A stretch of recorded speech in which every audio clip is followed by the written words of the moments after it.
Open coat kitchen सिर्फ खाना बनाने की जगह नहीं होती। ये घर का वो हिस्सा है जहां माँ के हाथों से खुशबू आती है, परिवार की भूख मिलती है और रिश्तों में स्वाद भरता है। Close quote. आज हम आपको दिखा रहे हैं एक ऐसा मॉड्यूलर किचन जो लखनऊ में तैयार किया गया है और खास बात यह है कि ये किचन पूरी तरह मार्बल से बना है, जिसमें ना तो लकड़ी की जरूरत है और ना ही पीवीसी बोर्ड की। इसमें डायरेक्ट स्टील की रेत लगाई जा सकती है, जो इसे और भी टिकाऊ और मॉडर्न बनाता है। शुरुआत स्लैब का पूरा किट और सबसे पहले आप डेड लेवल पर प्लेटफॉर्म। आज हम आपको दिखा रहे हैं एक ऐसा मॉड्यूलर किचन जो लखनऊ में तैयार किया गया है और खास बात यह है कि ये किचन पूरी तरह मार्बल से बना है, सिर्फ जिसमें ना तो लकड़ी की जरूरत है और ना ही पीवीसी बोर्ड की। इसमें भी टिकाऊ और मॉडर्न बनाता है। शुरुआत प्लेटफॉर्म तैयार करना। सबसे पहले आप डेट लेवल पर प्लेटफॉर्म बनाएं। ये सबसे अहम स्टेप है क्योंकि आपका पूरा किचन इसी पर टिकेगा।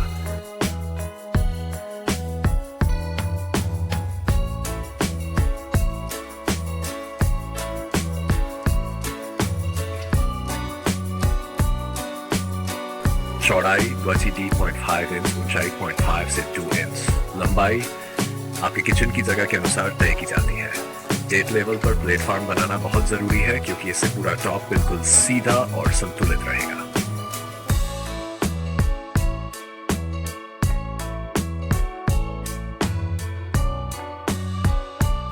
अब कटिंग और पार्टीशन तैयार करना। इसके बाद अब हम मार्बल 22.5 इंच, ऊंचाई 30 इंच। अब हम कारपेंटर से माप लेते हैं कि कितनी दूरी पार्टीशन खड़े करने हैं। जैसी दूरी की माप हमें मिलती है उसी अनुसार हम मार्बल या टाइल्स के टुकड़े काटते हैं। अगर आप टाइल्स से काट रहे हैं तो टाइल्स का साइज होना चाहिए 2 to 4 फीट। मान लीजिए हमें डेक खाने बनाने हैं तो हम पहले ही डेक टुकड़े काट कर तैयार रख लेते हैं। अब पहला पार्टीशन खड़ा करें। सटीकता बहुत जरूरी है। जब पहला पार्टीशन खड़ा करेंगे तो ध्यान रखें आगे से साहुल में होना चाहिए, दोनों साइड से गुनिया में होना चाहिए और सामने की धार भी बिल्कुल सीधी होनी चाहिए। अब हम कारपेंटर से माप लेते हैं कि कितनी दूरी पार्टीशन खड़े करने हैं। जैसी दूरी की माप हमें मिलती है उसी अनुसार हम मार्बल या टाइल्स के टुकड़े काटते हैं। अगर आप टाइल्स से काट रहे हैं तो टाइल्स का साइज होना चाहिए 2 to 4 फीट। मान लीजिए हमें डेक खाने बनाने हैं तो हम पहले ही डेक टुकड़े काट कर तैयार रख लेते हैं। अब पहला पार्टीशन खड़ा करें। सटीकता बहुत जरूरी है। जब पहला पार्टीशन खड़ा करेंगे तो ध्यान रखें आगे से साहुल में होना चाहिए, दोनों साइड से गुनिया में होना चाहिए और सामने की धार भी बिल्कुल सीधी होनी चाहिए। फिर उसे एरो लाइट से मजबूती से जाम कर दिया जाता है। अब जो टुकड़े आपने पहले से काटे थे उन्हें दीवार से सटा कर लगाया जाता है। दूसरा पार्टीशन बिल्कुल उसी के बगल में खड़ा किया जाता है। पीछे की भी कोई आवश्यकता नहीं क्योंकि वहाँ पहले से टाइल लगी हुई है। अब हम सिर्फ आगे की माप लेते हैं। पहले वाला पार्टीशन अगर सही लगा है तो बाकी सब गुनिया और साहुल में अपने आप लग जाएंगे। फिनिशिंग, सफाई और ग्राउटिंग। जब सारे पार्टीशन खड़े हो जाते हैं तो फिर हम पूरी सफाई करते हैं और ग्राउटिंग करते हैं। ये काम बहुत ध्यान से और सफाई से होना चाहिए क्योंकि फिनिशिंग ही आपके किचन की पहचान बनती है। अब स्लिप की बारी है जहां सिंक लगेगा। अब हम बनाते हैं स्लिप, जिसमें हमें सिंक की जगह छोड़नी होती है। स्लिप का कटआउट 23/2 इंच, जबकि सिंक का साइज आमतौर पर 10 इंच होता है। अब जितने भी टुकड़े ग्रेनाइट और मार्बल के बचे होते हैं उन्हें हम फेविक्विक से चिपकाते हैं और स्लिप के ऊपर सजाते हैं। इसके बाद एरो लाइट मिक्स करके अच्छी तरह फीलिंग भर दी जाती है। अब हमारी स्लिप मजबूत और टिकाऊ बनकर तैयार हो जाती है। ग्रेनाइट टॉप मजबूती का आखिरी कदम। अब बारी आती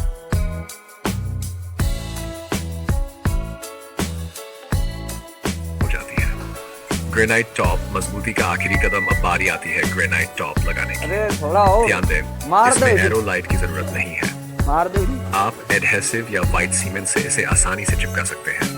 इसका बड़ा फायदा यह है कि हम सिंक की तरफ 1 से 2 सेमी का ढलाव दे सकते हैं ताकि पानी जमा ना हो।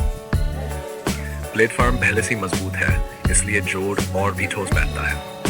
ओपन कोट ग्रेनाइट टॉप की चौड़ाई होनी चाहिए 28.5 इंच, क्योंकि आपका प्लेटफॉर्म है 2.5 इंच का। 2 इंच का ओवरहैंग एकदम